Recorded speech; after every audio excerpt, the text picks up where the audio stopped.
Alors, bonjour à tous, bonjour à toutes, bonjour disciples. Bienvenue dans notre dynamique à la découverte de la parole. Aujourd'hui, nous sommes dans Genèse au chapitre 41 et le récit de Genèse, chapitre 41, nous présente ici Joseph. Joseph est toujours en Égypte en prison. Pharaon va faire un songe où Pharaon fera un songe qui ne sera pas en mesure de pouvoir connaître la signification. Il va demander à ses conseillers autour de lui de traduire la signification du songe, mais personne ne sera même de définir, donner la signification. Alors, les chansons, souvenez-vous, on a vu dans Genèse au chapitre 40, les chansons qui étaient en prison avec Joseph et qui avaient vécu avec lui pendant quelques temps, à qui Joseph avait donné la révélation de l'un de ses songes, comme quoi Pharaon allait le rétablir dans le service. Il va dire à Pharaon que moi, je connais un Hébreu en prison qui était en mesure de me donner la signification du songe que j'avais fait à l'époque. Oui, peut-être il pourra te donner la signification. Alors, Pharaon fera venir Joseph au-devant de lui.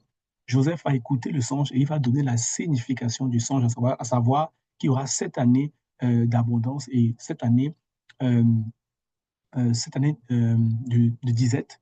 Et même qu'il va donner, expliquer à Pharaon comment faire, justement, qu'est-ce qu'il fallait mettre en place pour pouvoir traverser les 7 années de disette qui va s'en venir. À la suite de cela, Pharaon va dire, mais qui dans le royaume possède une intelligence et une sagesse comme cet Hébreu afin de mettre en pratique le plan qui vient de nous démontrer. Sauf que personne n'aurait été trouvé digne comme Joseph l'est. Et à ce moment-là, Pharaon va décider d'établir Joseph sur tout le pays d'Égypte. Bien aimé, je ne sais pas si on prend conscience de ce qui est en train de se passer à ce moment dans la vie de Joseph. C'est juste extraordinaire, c'est juste du miraculeux. On prend un prisonnier, on ne cherche pas à savoir d'où est-ce qu'il vient, on sait juste que c'est un Hébreu, on ne le connaît pas plus que ça. Il vient de donner la signification d'un songe avec le moyen de pallier au problème qui s'en vient. Et le roi du pays décide de l'établir sur tout. Joseph est devenu, en un claquement de doigts, premier ministre de l'Égypte. Pharaon va lui donner une bague, il va lui mettre un manteau, un manteau luxueux, et il va lui faire suivre sa cavalerie. Il va devenir le premier ministre d'Égypte en une journée. Après quelques échanges, sa vie est complètement transformée. Et, et Pharaon va lui donner également une fille, une femme, autant pour moi, qui va devenir son épouse et avec qui il va avoir deux enfants, à savoir Éphraïm et Manassé.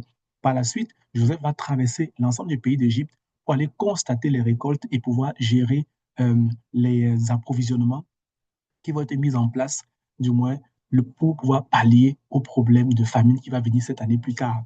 Et la Bible et le chapitre finit en disant que les entrepôts ont été bien garnis et les 7 années d'abondance vont se clôturer.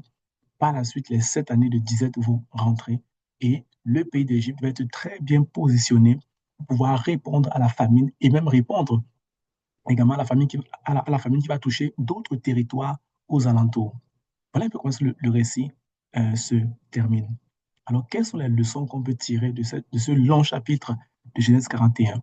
La première chose que moi je vois pour nous et que je tiens à vous partager aujourd'hui, c'est la notion de l'élévation. Vous voyez, les chansons qui étaient avec Joseph en prison l'avaient oublié.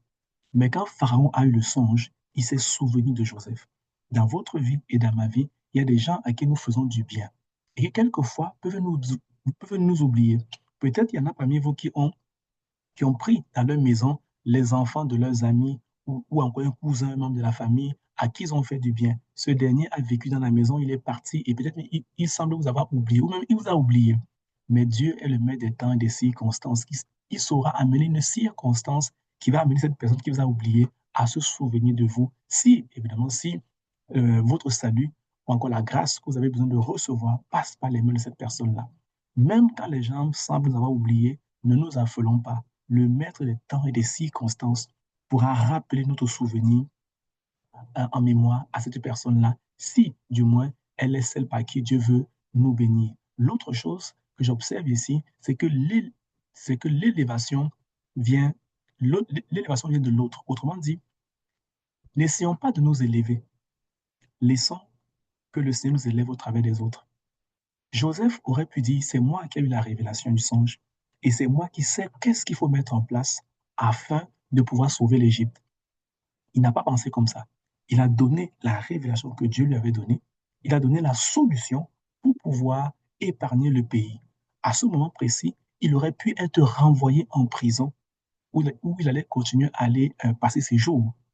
Quelqu'un d'autre aurait pu se dire, je vais donner la signification du songe, mais quant à la solution à mettre en place, je vais leur dire qu'il faudrait que je reste avec eux afin de les aider selon ce que je reçois du Seigneur.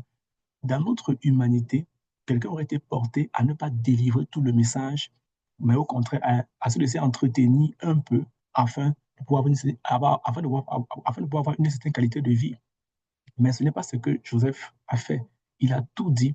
Il a laissé son sort entre les mains de Dieu.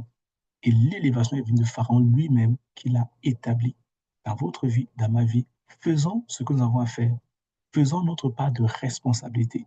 Faisons ce qui est soumis dans nos mains. Que vous soyez en train de servir à l'église, que vous soyez en train de servir à votre travail, dans votre boulot, que vous soyez en train de servir dans quelconque domaine, faites ce qui est attendu de vous.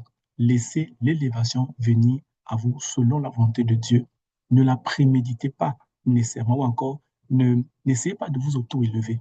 Faites, remplissez la charge qui est la vôtre et Dieu se chargera du reste. C'est une belle leçon que moi je trouve que Joseph, de par son histoire, nous enseigne ici. Et enfin, l'histoire nous témoigne aussi de la fidélité de Dieu. Dieu avait montré Joseph élevé au-dessus de tout, du moins au-dessus de ses frères et même encore de ses parents.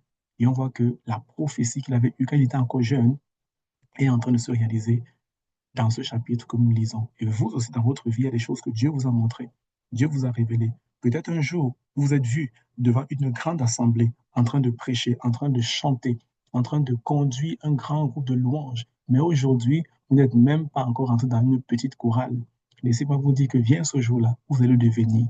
Appliquons-nous simplement à faire ce que nous avons fait aujourd'hui. Et alors que nous le faisons, nous sommes enceintes spirituellement d'une destinée qui est juste plus grande que nous, qui assurément s'accomplira. Voilà un peu des tips, ce que je peux partager en lien avec ce message. Je t'invite à relire le chapitre. Si y a des leçons, mets-les en commentaire, ça pourrait aider quelqu'un. À la prochaine vidéo. Merci.